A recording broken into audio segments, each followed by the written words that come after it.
Amy, let me tell you about a magical place that is so exactly designed to be enclosed space, year-round fun for the whole family that I bet you already know what I'm going to say before I even say the name. Let's say it together on 3. 1, 2, 3. Great Wolf Lodge. You got it, Amy. My kids loved Great Wolf Lodge when we went. You probably already know that it has a huge indoor water park with a wave pool, lazy river, a bunch of massive water slides. But then your pack can hit the other attractions because, wait, there's more. Great Wolf Lodge has adventure-packed attractions like Magi Quest, a live-action game kids can play throughout the lodge, plus the Northern Lights Arcade. Spent some quality time there, so your kid who loves the lazy river and your kid who loves fantasy games will both have a great time. Great Wolf Lodge also offers great dining options and complimentary daily events like nightly dance parties, all under one roof. Unpack the car once and you're settled in to have fun. And with 22 lodges across the country, you're always a short drive away from adventure. We've both had such great times at Great Wolf Lodge, so bring your pack together at a lodge near you. Learn more at greatwolf.com and strengthen the pack. You could figure out how to use a Revlon hot brush, and I mean, it would be wild to see him try. What fresh hell? Laughing in the face of motherhood. Let me show you how to cook a whole chicken. It's not magical. With Margaret Abels and Amy Wilson. The dishwasher is only for sanitizing dishes is one of the hills I will die on. A podcast that solves today's parenting dilemmas so you don't have to. And I was like, what have you done? Hello, everyone, and welcome to What Fresh Hell, Laughing in the Face of Motherhood. This is Margaret. And this is Amy. Today, we're talking about maternal gatekeeping. We've talked about this one. I mean, this is a phrase that comes up quite a bit. I was surprised. I had a speaking engagement the other night, and people were asking me about the podcast. And I said, I just researched an episode of maternal gatekeeping, and nobody in the room had heard of it. Yeah. And it's one of these things where I had preconceived notions about it coming into it, which have been somewhat changed by the research I have done. All right. All right, let's jump into it. So maternal gatekeeping was a term that was coined in 1999 by two psychologists, Sarah Allen and Alan Hawkins, so a man and a woman. They defined maternal gatekeeping as a collection of beliefs and behaviors that ultimately inhibit a collaborative effort between men and women in family work. Those beliefs and behaviors, at least as I studied them in 1999, came entirely from the woman. So let's start with, okay, this is a two-parent home with a male parent and a female parent. That's the vibe we're going for here. And to break this down, this is, well, I would load the dishwasher, but then you redo it all. Or I would change the baby, but then you tell me I use too much powder or whatever. I would do these things, but you tell me I do it wrong, or you don't let me help. The male parent wants to take more of a active role, but the female is preventing him from doing so by her actual behaviors or by her beliefs. Right. The mom's version of this is no one else knows how to burp the baby correctly, and therefore I am the only one who has to burp the baby. Yeah. And my reaction coming in that's like, no, that's just a really easy excuse for, well, you know better than me, so you have to do everything. And then when the mother's like, well, why don't you do more? It's like, well, you wouldn't let me. I would, but you wouldn't let me, or you're the only one who knows how, or all these kind of things. And then to put back on it that it's the mother putting these ideas in place in the first place. Right. We're always resistant to the version of things that are, if the mom would just stop being so crazy, everything would be better. Right. Turns out it's all more nuanced than that, but they set out to study whether maternal gatekeeping actually existed, or was it just a thing everybody thought was true. So they say it has 3 dimensions: that the mother is reluctant to relinquish responsibility. Yep. Okay. Get that has one. Rigid standards. This one I don't really understand. External validation of a mothering identity. That's, if everyone can burp the baby as well as I can, what is my purpose on earth? Okay. All right. That makes sense to me. You're getting your identity by being the only one who does things right. Correct. Yeah, that makes sense to me. Who can do them at all or does them the most right. And differentiated conceptions of family rules, that the mother has a different idea about how things should be than the father does. Right. Mom is good at vacuuming. Dad is good at fixing the car. Yeah. Right. And I think what's missing in that is this study set out to study whether mother's beliefs of those things shaped the family dynamic. And they did not study whether father's beliefs in these things or the world's beliefs in these things shape the family dynamic, which of course they obviously do. Interesting. Yeah. Right? Like, yes, I think when it comes to the car, I'm a dum-dum and only my husband can do it. And that's suspiciously convenient for me, I suppose. But that's not something I'm making up. Right. My husband's family, famously, the dad did the dishes. And at some point, they always tell the story of the daughter being asked to do the dishes and her saying, well, that's boys' work. You know, the idea that certain roles go to certain people because of the inherent nature of those people. Right. I think it's the inherent nature of a lot of people plus stuff coming in from the outside. But anyway, they were studying the woman's beliefs. And so they studied parents, average of 39 years old, the mother, average of 2 kids at home. About 20% of them they described behaviors that these 2 psychologists are like, yes, this is maternal gatekeeping. Identify. Yes, these are gatekeeping behaviors. We're going to call them gatekeepers. And this probably won't surprise you. Those gatekeepers had 5 hours more of work a week to do than the female parents who did not describe themselves in these ways. They did more work, and the division of labor in their home was less equal. That all makes sense to me. Right. So no duh. And so the conclusion of the study was like, you should stop doing that, right? You should stop thinking you have to do everything. You should stop doing more work than other people, which I think is kind of simplistic, but... Yeah. I mean, I think there might be some fundamental truths in this, but I'm listening. All right. So let's talk about... They talked about gate closing behaviors and gate opening behaviors. And I mean, we kind of talked about this already a little bit, but let's get specific. I'm laughing already looking at the gate closing behaviors. Let's start with the metaphor of the gate. Like, who says there's a gate and who says only one person can operate the gate? And it's the female. Okay, so we have problems with that. And she's the one opening or closing the gate in this dynamic. So the gate closing. Why don't you run us through some of the gate closing behaviors? Redoing tasks. No one knows how to put the dishes in correctly other than myself. I do this. Criticizing. So why do you do it that way? That's not the right way. The baby doesn't like to be held that way, etc. Eye rolling kind of speaks for itself. That's the one that made me laugh when I was looking over this list. Just the subtle and silent judgment of you're dumb. And phrases like, that's not how. You know, that's not how the baby likes to be held. That's not how the laundry gets put away, whatever it might happen to be. That's not how he likes his sandwich cut. Right. All of those things. So I guess I would cop in this list to redoing tasks like the dishwasher in specific, but not because I don't like how it is. It's because like I can fit 40% more stuff and not have to hand wash dishes if I repack everything so it all fits. Right. Or because the pasta pot that is gigantic and has not been rinsed correctly will come out with dirty, sticky pasta bits in the end and will have to be reused. Yes. That is QED. Dishes must be appropriately rinsed before they go in the dishwasher. Let me just make this statement. I don't believe in many things, absolutely, but the dishwasher is only for sanitizing dishes at least that's where your point of view. One of the hills I will die on, yes. I'm going to go with pretty clean, but yeah, but exactly. So, I mean, that seems like if your kid put a pasta pot that still has sauce all over it in the dishwasher and then you took it out and like, you can't put it in like this because then the dishwasher's gross and the dishes don't get clean.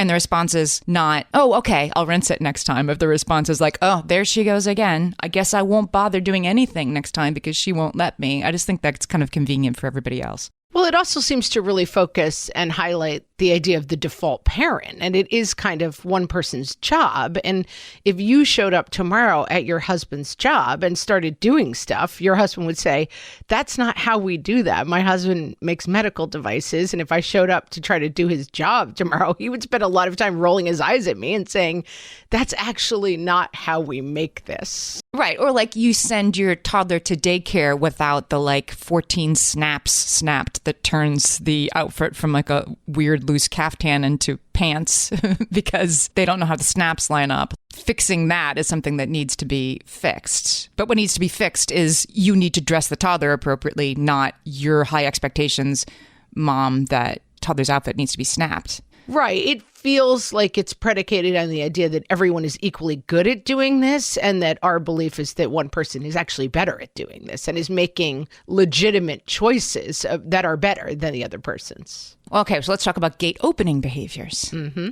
Complimenting. Right. Again, so the person is in charge of the gate on top of everything else, that's me, also has to be like, you did such a good job loading the dishwasher. Right. As I open the gate for you. Okay, I guess I can do that. Inviting people to participate. You can invite them to participate in cleaning the kitchen with you. Why didn't you just invite people to participate? Why didn't you just ask people to do more around the house? You can invite them to participate. And then there's outcomes, not tasks. Explain that to me. What does it mean?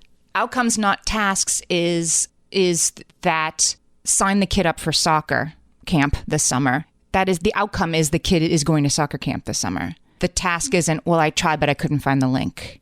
Well, I called, but nobody answered the phone. Right. That's the outcome is you're going to figure out what the kid is doing for the week of July 19th, making that up. That's an outcome.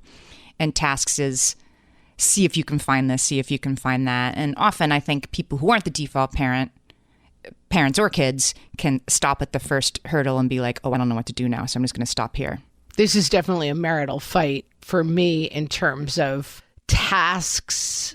I don't want to be the quarterback is a phrase I use sometimes. Like I want to say, tag your it, you do all of the pieces of it, but I don't want to say, Joey has a birthday party on Friday. That means you need to RSVP to the birthday party. You need to figure out what Joey's going to wear to the birthday party. You need to get a link and figure out where the birthday party is and whether there's a waiver involved in going to the birthday party. Get the birthday present. The waiver has to be signed, right. Then take the person on time to the birthday party. Like half an hour late is actually not acceptable for a 4-year-old's birthday party. That the big picture organization that goes into doing specific things, it's a series of tasks. And if you come back to me and need every one of those tasks explained to you, it is actually faster for me to just do it myself. Right. This is what Eve Rodsky talks about in Fair Play. And, her solution is to make those steps visible that maybe you do the first time need to be like, okay, taking the kid to the birthday party doesn't mean one thing, it means 8 things. So let me walk you through these 8 things. So Leah Rupaner, who is a sociologist I love, she's a podcast called Misperceived. We could have to have her on this show because she kind of does this. She takes a topic and is like, is this a thing? So she did one on maternal gatekeeping. I'll put the link in the show notes. And she says the thing about this gate is it still places the mom at the center, this metaphor, assuming that she's in charge and she either lets the man in or not. And there's only one person who can open the gate. You have to be invited in. You can't just come in and roll up your sleeves and get to work. You have to be invited in. And she says, I thought this was a good point. If a woman is redoing a task that a man did, like the 3-year-old's hair looks crazy and she cannot go to nursery school that way. If the parent does redo that task, it's because she's thinking of the blowback on her. When your kid goes to school with hair like that, they're going to assume you, the bad default parent, let her go to school like that. Is that real or is that perceived or a little bit of both? I think it's real. I would use the example of like husbands' families' birthdays. That if you're the person who generally runs that the year that your mother-in-law doesn't get a call, a present, a card, or any acknowledgement of her birthday, that blowback is coming to you, not to your, oh, he must have forgotten. And it actually does have consequences for you that are not just like, you're crazy. I think that's true. And then there's the sort of evolutionary perspective that if we're going to get, caveman about it for a minute, that females are more invested in the young surviving in like the animal kingdom, right? Like the lion takes off, he doesn't care. In most species, the female raise their young and are invested in the young surviving, so that if we do sometimes exhibit behaviors that are protective or maybe overly protective, or only I can do this, or I can't let anybody else do this, that some of that is maybe a little hardwired. That seems fair to me. Yeah, for sure. All right. So when we come back, there was a new study done in 2015 that kind of looked at it from everybody's point of view, not just why is the mom like this and not letting anybody help. And we'll talk about that right after this.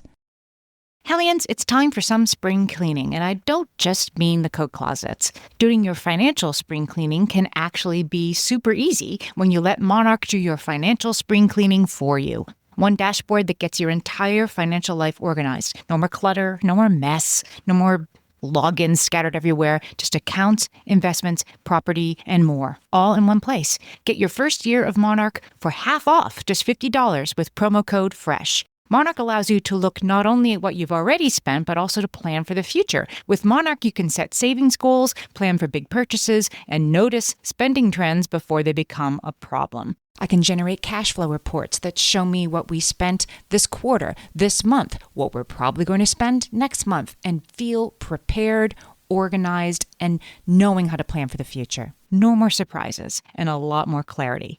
Try Monarch. Use code FRESH at monarch.com to get your first year half off at just $50. That's 50% off your first year at monarch.com with code FRESH. Amy, when I'm having a good hair day, it usually makes my whole day better. And that's why on every day, I'm taking Nutrafol. Nutrafol is the #1 dermatologist-recommended hair growth supplement brand. And it's the #1 hair growth supplement brand personally used by dermatologists. Nutrafol's hair growth supplements are peer-reviewed, NSF certified for sport, and clinically tested. Nutrafol offers multiple formulas for men and women, tailored to different life stages and lifestyle factors, so you get support that's actually right for you. Adding Nutrafol to your daily routine is easy. Order online, no prescription needed, with automated deliveries and free shipping to keep you on track. Let your hair be one less thing to worry about. See visibly thicker, stronger, faster-growing hair in 3 to 6 months with Nutrafol. For a limited time, Nutrafol is offering our listeners $10 off your first month subscription and free shipping when you visit Nutrafol.com and enter promo code LAUGHING. That's Nutrafol.com, spelled Nutrafol.com, promo code LAUGHING. At DSW, we ask the important questions, like, what shoes are you going to wear?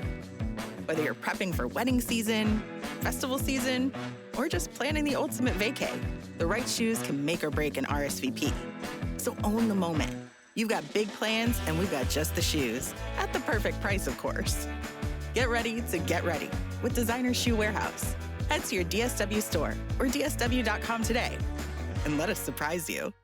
So in 2015, there was another study about maternal gatekeeping. Sarah Shop Sullivan at Ohio State University did a study called Who Are the Gatekeepers? And this was important because this study included 3 things that were missing in the 20 years previous when we were talking about maternal gatekeeping.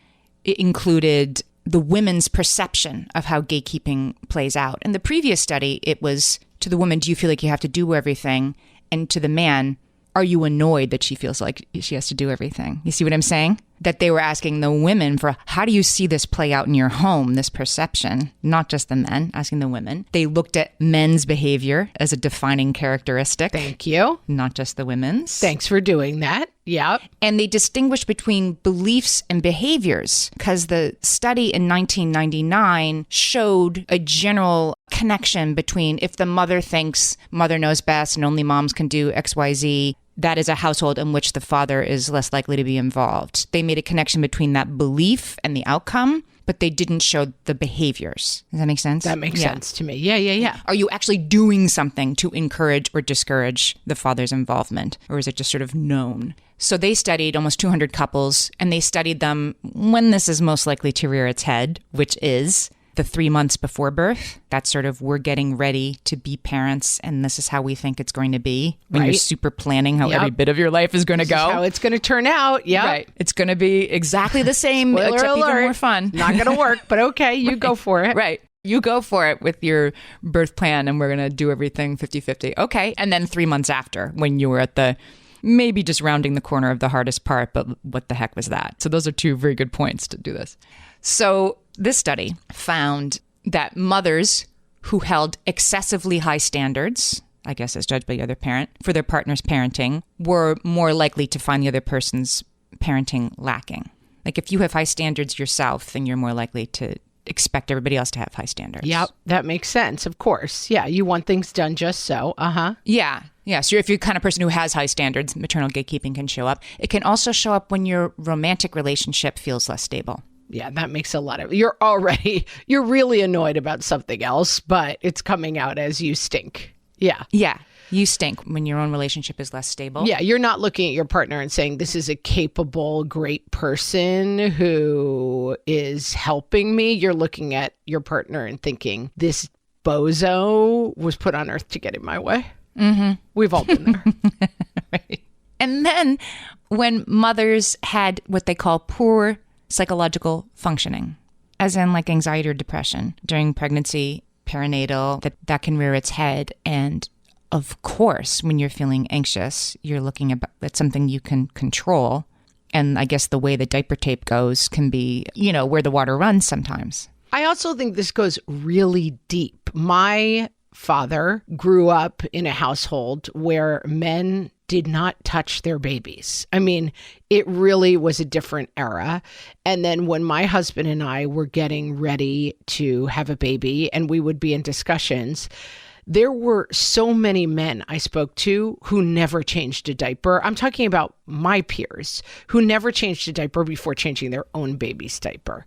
Now, I had at that point changed 1,000 diapers of my nieces and my nephews and kids I babysat for. And, my husband grew up being the golf store ball boy at the driving range. He did not grow up babysitting. He did have 2 younger sisters who are 12 or 13 years younger than him. And so he had experience. He had changed diapers because he had that kind of unusual experience of having much younger siblings. But nowadays, I think that's changing a little bit. But I'm talking men who've never held a baby in their lives. It feels like a much huger chasm for men, at least of my generation, to be handed a baby than women who feel like, okay, they've been part of that maternal structure. Yeah, I mean, I think it definitely depends on where you are in the family too. Although even then, so I'm the oldest of 6 kids. So I was the oldest of 3 kids by the time I was 7. And I definitely remember changing my brother's diaper. I mean, because I wanted to, right? I was super into it. And then I had sisters born when I was 11 and 12. And so there was always somebody whose diaper needed changing and who needed to be fed or, bathed, whatever. And I really did enjoy doing all that stuff. And so I would say, well, being an oldest kid makes you that. But my husband is the oldest of 3, has a sister who's 10 years younger than him. And we've talked about this. He doesn't really remember much about her infancy. Definitely didn't change her diaper. Definitely didn't.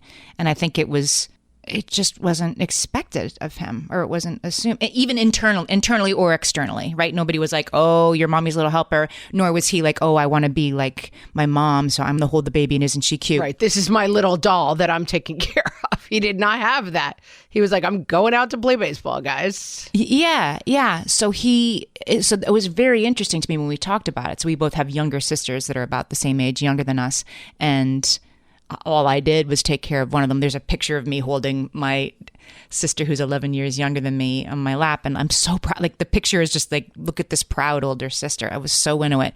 She had a lot of hair. I could do her hair. She was my doll. Huge. So exciting. And now she's the one who has 4 kids and a very elderly turtle that we talk about all the time. So now she's all grown up too. But anyway, I think you're right that we do come to this with a little more experience. We tend to, and that is something that's very externally determined. That it's our job, you mean? Right?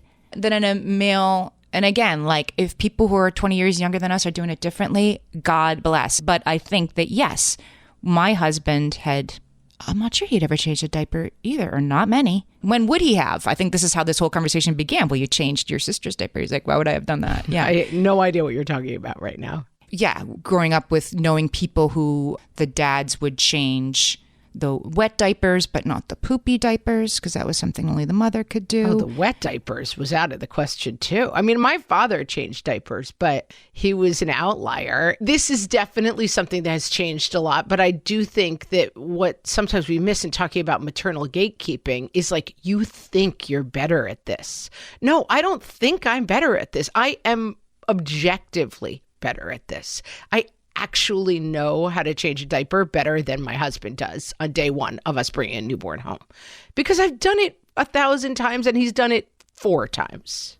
Right. But on the other hand, it's not that hard, and it isn't like your estrogen that makes you better at it. It's your experience. And so get more experience. Yeah, and that's right. That I think that the problem comes in when the story of I'm better at this means I have to do it all and you can't come in because I am the one who knows how to soothe the baby. And this is something that I definitely do and I'm interested in thinking about. I recently was talking to a coach who works with one of my kids. And I said, he really needs to do this. And I really want you to talk to him about it because he doesn't like to hear it from me, blah, blah, blah. I had a whole idea about what needed to be done. And he said to me, I will definitely do that if you don't say anything. Like, you have to let me coach him and get out of it. And I thought, 100% you are correct that I do like to be in control of things. I do feel like in many spheres, I know what needs to be done. But if that's the only story I'm working under, then I can't leave room for the coach to coach my son because I'm like, but really, this is what you really need to do or whatever it is. I have that kind of, it's like the stage mother, sing out, Louise. Like, I'm busy getting kind of in the way of the relationship between my coach and my son, which is not great. Well, the last thing that they found in this study in 2015 that led to maternal gatekeeping behaviors was when fathers themselves perceived themselves as incapable. Oh, and I think that's most fathers. I think this is not my sphere.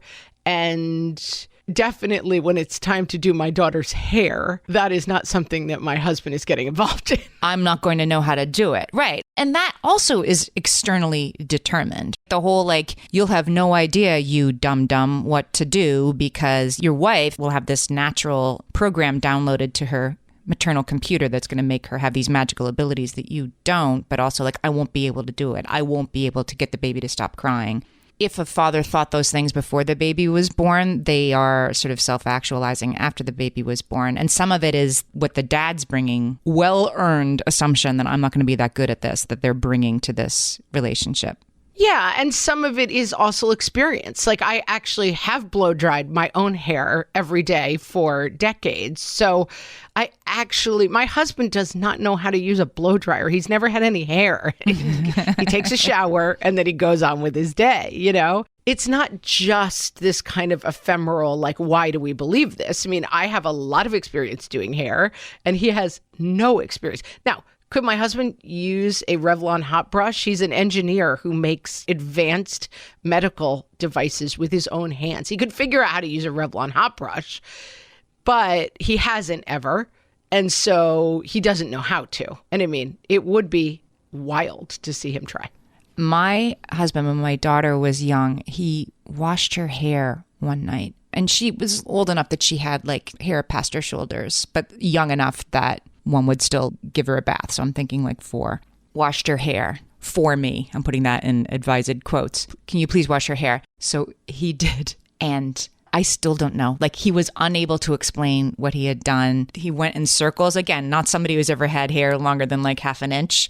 So I think he did a lot of circular motions with the fingers. I mean, this hair was so tangled. So immediately when he started to comb it out, she was like, it hurts. And so then mommy has to do it. And I was like, what have you done? He was unable to explain it. How could you possibly have done it this bad? How could you have tangled? It was, I have never seen hair so tangled. And he did it once and we laughed. And then my daughter would not let him wash her hair after that. So yeah, but it isn't because he's a man and men are dumb. It's because he has never washed long hair before. And I guess he thought you had to super loop it up. I don't know.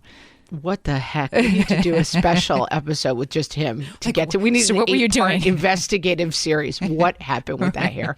Right.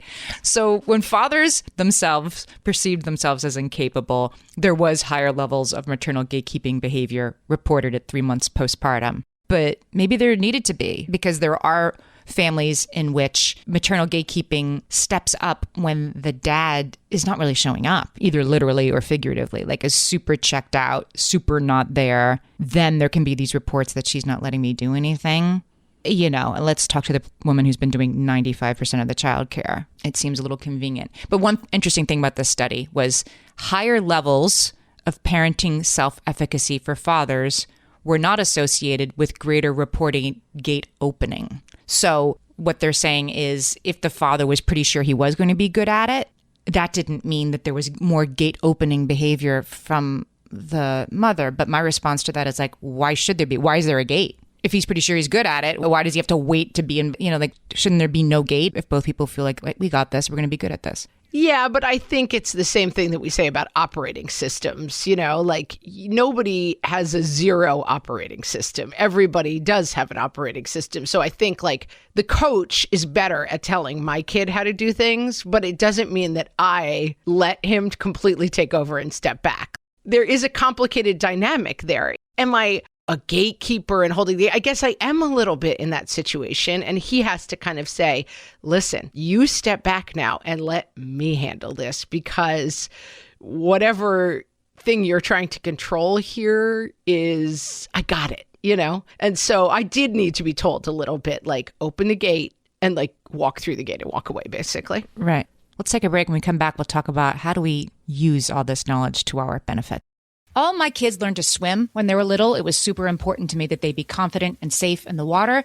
There was only one problem with that, taking them to swim lessons. I mean, the pools were freezing. There were always cranky adults doing laps right there. And it was definitely not, for any of us, what you would call fun. Amy, heard. But now there's Goldfish Swim School. Goldfish takes a really thoughtful approach to swim lessons, combining research-based teaching with a warm, kid-friendly environment that actually helps kids thrive in the water. Every detail at Goldfish is thoughtfully designed to create a golden experience, from shiver-free, warm indoor pools to comfy waiting areas for parents to professionally trained lifeguards on deck. Goldfish uses an approach called the science of swim play, which combines guided play with proven teaching techniques to help kids learn to swim, build water safety skills, and gain confidence, all at their own pace.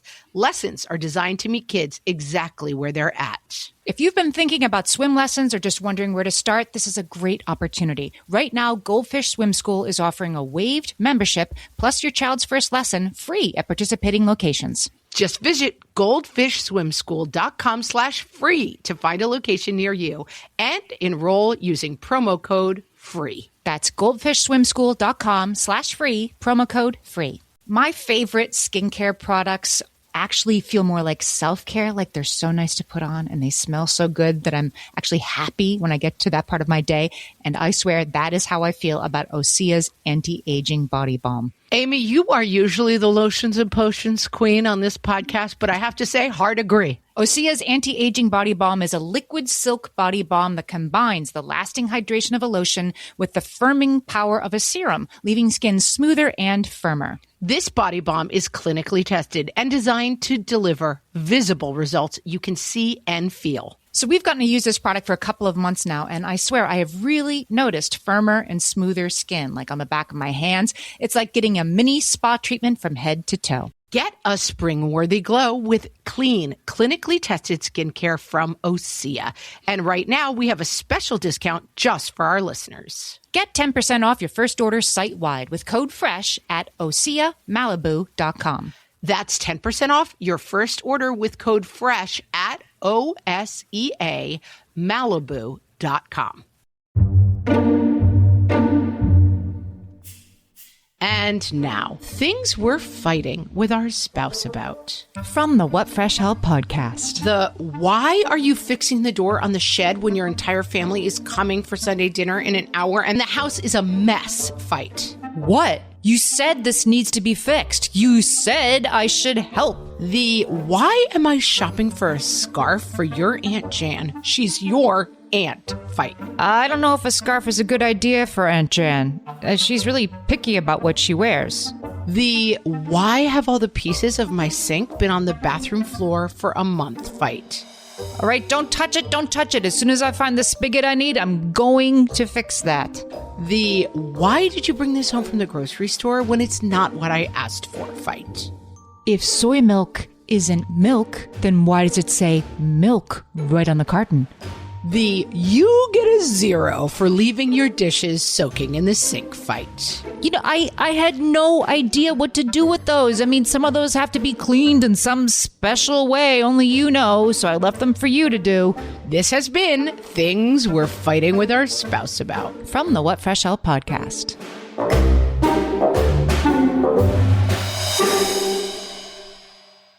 Okay, so I think the issue that we're trying to get at is default expectations.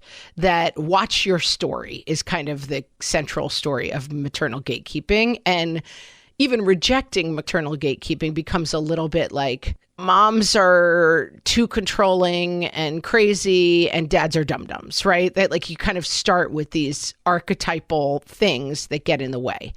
And I think that getting away from the idea that mom is the expert at the kids and dad is just a worker in the whenever he happens to come by is fundamental to the problem.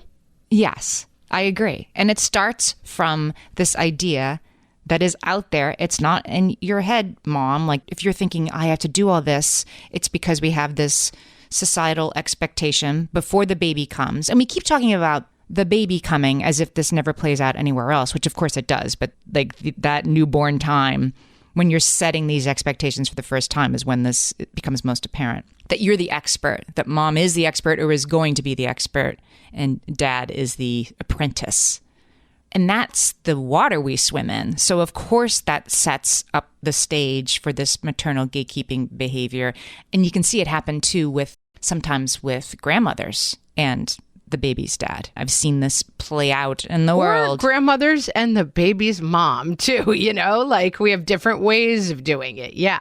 That's true. That's true. Like I'm really the expert, right? Like you just started and I have a 32-year-old. So I think I know more about whether the baby's cold. That's right. That's another form of expert parent and apprentice parent that we can fall into. But I think the problem is that when it tips into weaponized incompetence, and I suppose we could do another whole episode about that, which is what you call it when it's like, well, I want to help, but you won't let me, or like, I will help, but I'll do such a bad job at rinsing the pasta pot that you'll never ask me to do it again. I'll mess up on purpose so that I can be like, see, only you know how to bathe the kids. Yeah, and that whole dynamic implies that one person is the boss and one person is the employee. And that, I think that fundamentally, you have to attack the story and the dynamic and the roles, because the behavior is coming out of the fact that one person is the boss and the other person is the bumbling employee. And that whole dynamic can't sustain sharing the weight of things in the household. So I think there's a couple of ways around that. And one of them, I think, is spheres that, like, in my family, one of the things that works well is you've got your spheres that you're the expert in, and I have spheres that I'm the expert in. And sometimes I need to be challenged on those spheres, like the coach being like, you are not the expert in coaching how to run faster. That's true. But in that case, I mean, I think it's okay that there's a gate in that case because you're the parent. You are inviting this coach in to have a relationship with your kid. Otherwise, they wouldn't. It's different than like we're both the parents. If I don't step out of that relationship at a certain point, I'm not allowing the coach to do what the coach knows how to do. Yes, that's right. And so I think that's where the gatekeeping kind of comes out. And one of the spheres, and again, this is how my husband was raised. My husband is the dish doer and the kitchen cleaner in our house. And that is his sphere. And that's what he does. And there are aspects where, I mean, my sister says that she and her husband have had the conversation of, I will do this, but if I take it over, it comes out the way it comes out when I do it. Yeah. You either have to let me do it and give me very few notes, or we can do it together, or you can do it. But what we can't do is I do it and then you tell me I did it wrong and then you redo it. Yes. Yes. I have been on both sides of that. And yes, that is something we've each had to bring. Like, you can do it or I can do it, but I'm not going to do it so you can tell me I did it wrong. Right. Like, right. One of us does it.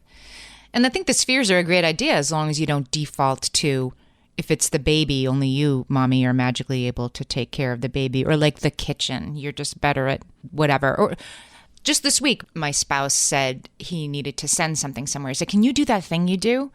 And he meant like log into USPS.com and print out a priority mail label, which he's never had to do. because he's either at work where somebody can do it for him, or he's at home where I'll do it for him. And he's like, that thing you do. I'm like, what thing I do? And I almost printed out the wrong kind of... That thing you do. We talked about it because he handed me a piece of paper and said, can you do that thing you do? And I was like, what do you mean? He's like, that label. I'm like, okay. So I started to do it. And then it turned out it was attached to a box. And I had almost printed the wrong kind of label because I didn't know there was a box around the corner that the thing had to go on. And so I was like, I need a box. I need to know the measurements of the box. And then I realized as I was explaining all this to him, let's make this a one and done. Like, this is not magical. A teachable moment. Yeah. Then it wouldn't go to the next screen. And I ended up spending 20 minutes on it. And I just tried to make that visible. Like, look, I am completely frustrated by this. I am not magically able to deal with USPS.com. Sometimes it works and sometimes it doesn't. But this is something you can learn in 3 minutes. And so let's not default to like, ugh, I'm in a rush. I'm always in a rush, right? There's always 10 things I could be doing. Right. There's always something you could be doing. Right. But that reinforces this idea. I think it's also worthwhile to underline, and this is something that I've been on a journey with, but I think it has actually really improved my parenting. And I credit my sister-in-law a lot, who had 4 kids, 4 kids in 6 years. And she was very good when we were around. We have a large family. Anyone was around. I'm going to take this one out and play football. We're going to go out to the store. She was quite good at, within the realm of safety, like, oh, no. If you guys are scootering, someone needs a helmet on, like correcting behavior that was, dangerous or necessary. Or if you're going to take the baby, you should bring a bottle. He's going to get hungry in an hour, whatever the sort of very practical things were. But otherwise, like, you figure out the relationship that you have with this person. And I think that is such a net positive that lives at the center of this, that the more people who are really good at taking care of your kids, the more secure your kids feel and the better you feel because you have more free time. But it does involve, and this isn't like you're crazy mom and you're a lunatic and this is all your fault. There is a part of our story, sometimes, it was part of my story, that I know best. And that if I let a lot of other people in, I will be giving up this throne of motherhood where I am the only one who can. Motherhood is not the most rewarding job in the world, and it can be very invisible and very dismissed. And so it is not unusual to cling a little bit to the idea of, I am the only one who knows how to make these small humans happy. That is a very powerful and fulfilling feeling, but to the degree that it works against you being more helped and more relaxed and getting more sleep and having probably a long-term healthier relationship with your spouse and your kids, it's worth examining and trying to let go of the idea, because nobody can raise my kids like I can. I have a relationship with my kids that nobody else can ever take or touch, but them having an amazing relationship with their grandparents or their aunts and being able to get on a plane and go traveling with different members of the family is such a net positive, but it only comes when I'm able a little bit to say, everybody is good at this, versus I'm the only one who's good at it. Sarah Shop Sullivan, who was the psychologist at this 2015 study, her suggestion, and it's probably a little bit late for everybody listening to this episode, but was that the sort of one thing you can do to really prevent the perception of maternal gatekeeping happening is for fathers to prepare to feel self-sufficient, to really get ready to be parents, and then really get involved right after the baby's born, that is the surest way to have this not be a thing in your house. And I guess I would say it's not too late, right? It's not too late to say, hey, let me show you how to cook a whole chicken. It's not magical. It's not that hard. It's okay. And then everybody participates, because the other way is then it self-perpetuates when you close the gate, when you're like, nobody knows how to do this but me, and then the father is less involved, then that starts to become hardened into like, this is the way it is. This is certain as the sun rising in the east. Only I know how to do these things. And you've created that reality. And then you say like, well, it must just be so. This must be the way it is. And because that just makes the way you're living make sense. Yeah, and it's also true. I mean, I can think of an example that I do a lot of the cooking. I was not a cook before I had kids, and now I basically taught myself how to cook because I have to make things for my kids. Like, I have no interest in cooking. My husband also doesn't know how to cook, and often the kids, now they're getting out of this a little bit, but especially when they were little, the kids do want it to taste the same as it tasted yesterday. That's kind of an important part of dinner. And my husband, who is either insane or creative, I don't know, would sort of come in and be like, I'm going to add. I read somewhere once that if you put pepper on the bread before you fry the grilled cheese, that it gives it this, kick. And I'm like, we don't want a kick. Peppery flavor. We don't want a kick. Like, I just want it done this way. And that is maternal gatekeeping. Like, you can't do it my way, so I don't want you to do it. But there are also instances where that is completely valid. I do want it done my way. I don't want a new or better way of doing it. I just want it. My family's in the restaurant business, and my cousin talks about hiring chefs. And he's like, I'd rather have a chef who's never cooked anything in their life, who I can show how to make it, than somebody who thinks they have a better idea. Because people come to my restaurant because they like the way the chicken wings taste. And when you hire a chef, the chef wants to come in and make them taste better. And that's not what I want. I don't want them to taste. Even if you made the best tasting chicken wing in the history of time, my people want it to taste the way it tasted last week when they came in. And so I think that it's also fair to say, I want to show you how to do this the way we do it. My daughter likes her hair to look like this. So if you're going to do it, I'm going to show you how to do it, quote unquote, right. And there may be areas where there is a right way to do it. And it's okay to say, I want you to do it the right way. But there may be other areas. I mean, I had the advantage of having 3 kids in 4 years, and my husband was great with the babies. I mean, we still laugh about this dance, and now his sisters have little kids and stuff.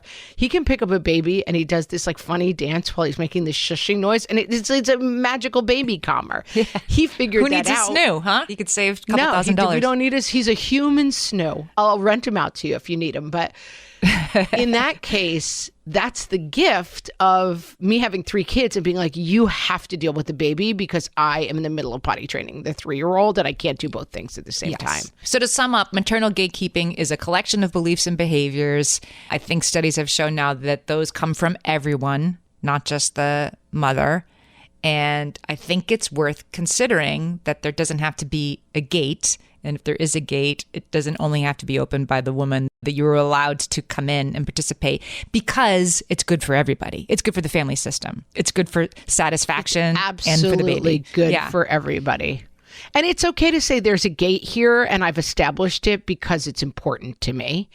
But every time you find yourself at the gate, it might be worth saying, is this really important to me, or is this a default action that we're both taking here? Yeah, exactly. Solved it. Solved maternal gatekeeping, friends. Even if you've There's never a gate except when there is. Hopefully you heard the term for the first time and now it's solved and you could just cross it off your list. Never have to think about it again. That's right. Follow us on Instagram at WhatFreshHellcast. We put up reels, little shorts from the stories. I started a broadcast channel called Our Favorite Hellions. Basically, that just means when you have a new episode, you get a little DM so you see what's happening. And I sometimes put voice memos in there that are just for our favorite Hellions about what's going on that day. I can do that too. I'm hearing about it for the first time, but I love it. I will also put voice There's a gate. It's called Our Favorite Hellions. Exactly. Come in. Come to the gate and be welcome. We'll talk to you next week. Thanks so much for listening.